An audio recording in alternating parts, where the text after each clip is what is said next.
The 2025 Cannes Film Festival, one of the most prestigious film events in the world, is near. And today, we're diving into one film that could make a big spotlight in 2025, The Young Mother's Home. Now, if you're a cinephile, you've definitely heard of the Dardenne brothers. Remember the 1990 film Rosetta? That intense, gripping drama won them their first Palme d'Or, and from then on, their films became instantly recognizable. So, what can we expect from The Young Mother's Home? So let's talk about it. Jean-Pierre and Luc Dardenne are some of the most distinct filmmakers today. Their films shine a light on marginalized individuals, often set in Belgium, where they grew up. Now, they don't go for flashy visuals or background music, and instead, they like to keep things more raw with handheld camera work, minimal dialogue, and natural performances. Their style feels almost like a documentary, pulling you right into their struggles and emotions of their characters.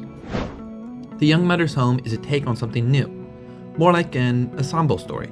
It takes us inside a shelter for 5 young mothers as they try to build a better future for themselves and their children.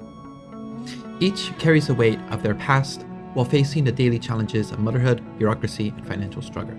True to the Dardenne brothers' style, the film's handheld camera work and naturalistic performances make every small triumph and setback feel incredibly real.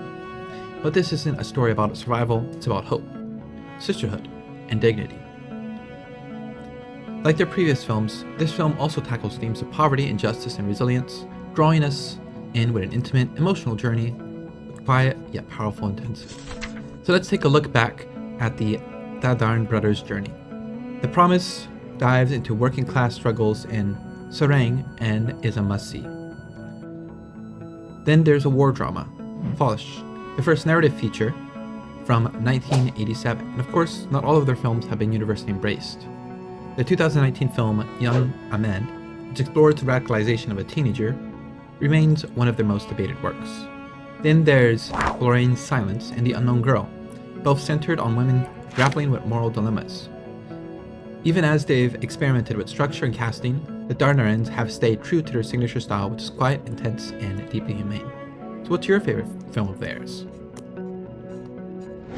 2-time Palme d'Or winners for Rosetta and their child, the Dardennes remain committed to stories of survival and resilience. Their last film, Tori and Lokita 2, won the special 75th Anniversary Award for Cannes in 2022.